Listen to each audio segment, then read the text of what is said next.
Good morning. I'd like to talk to you for a few moments from the subject free to be me.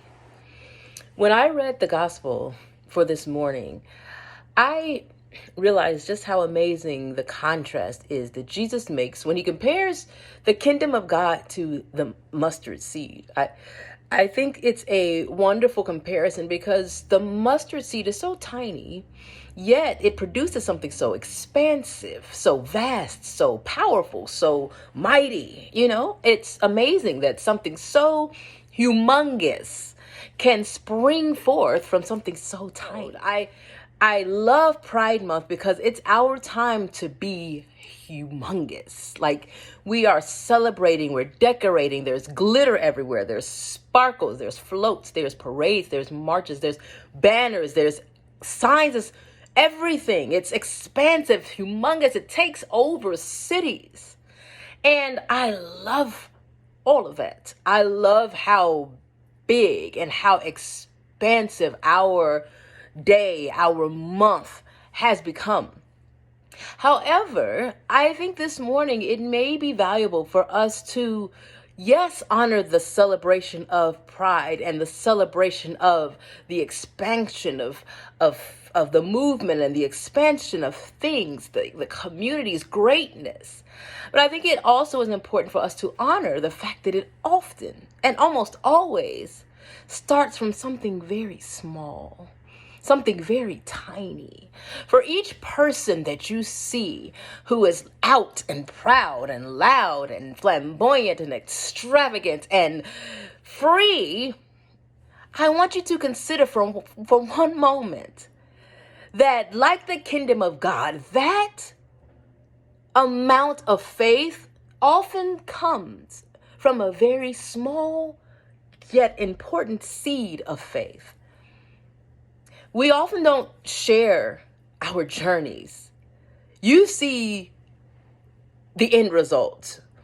You marvel at the courage, but we don't often share that little seed that started it all.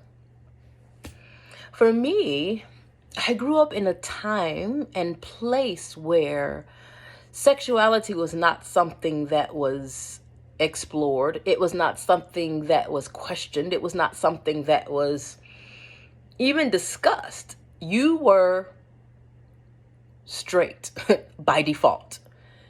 You were going to, one way or another, remain straight for the entirety of your life.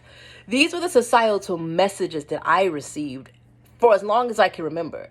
No one ever told me gay is bad. No one ever verbally said, don't be gay. But I had enough social cues to know I had to be straight. And I had enough societal cues to know there are no places that are safe to explore anything outside of heteronormativity.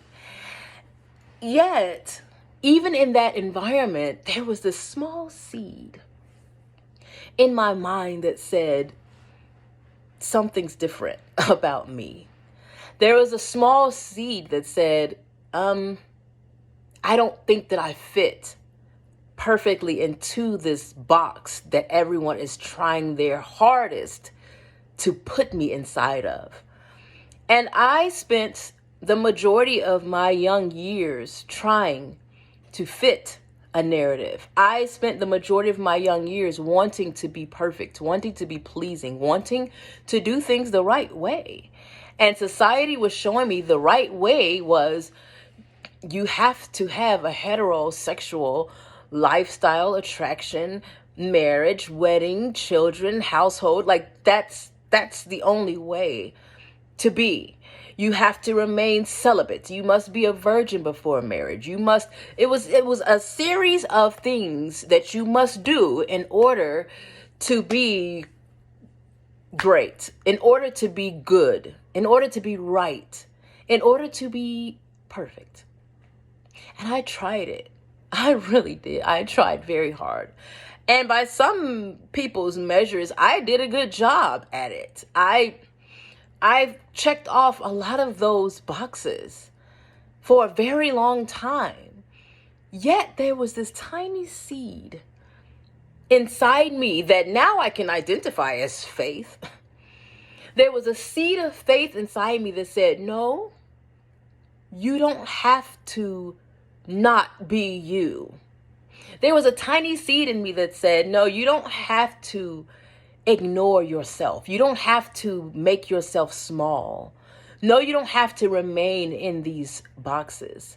And in many cases, and in my case, I was in a situation that was toxic. It was abusive. It was nothing that I would ever want my worst enemy to go through.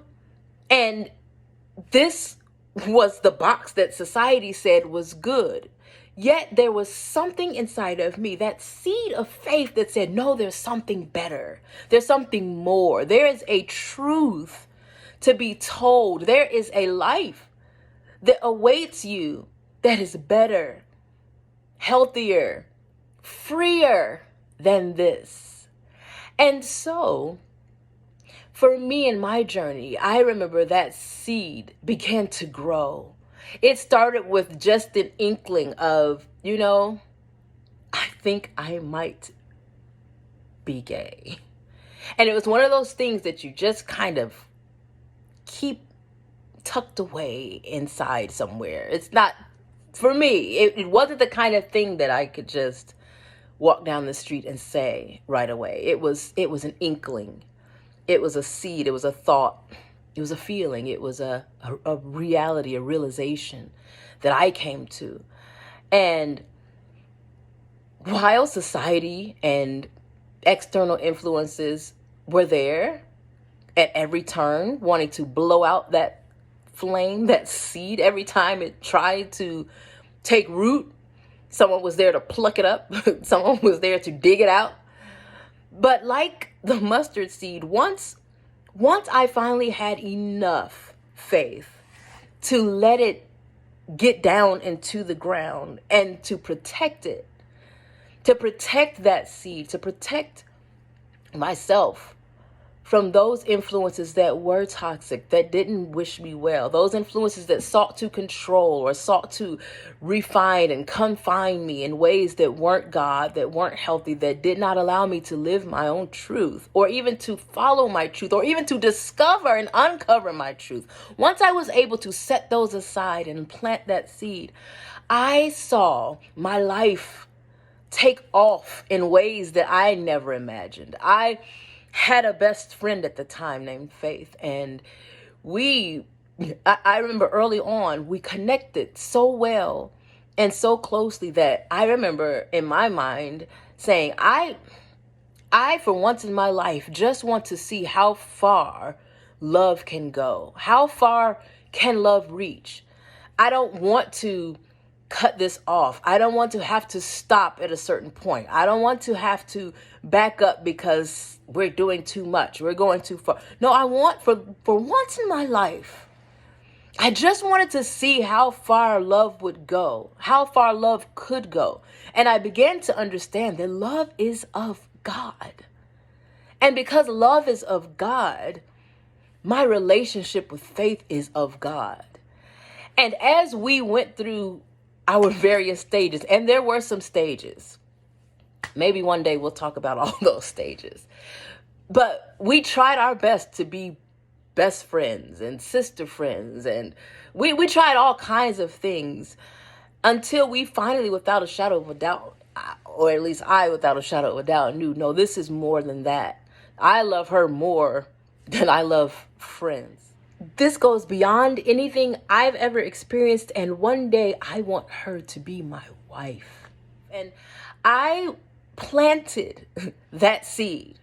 I let it grow. I said, I planted it and I stepped back, and before I knew what happened, our love turned into something wonderful, something beautiful, something amazing, something humongous. For the first time in my life, I was able to uproot and move across country and fulfill dreams that I've had since I was a child.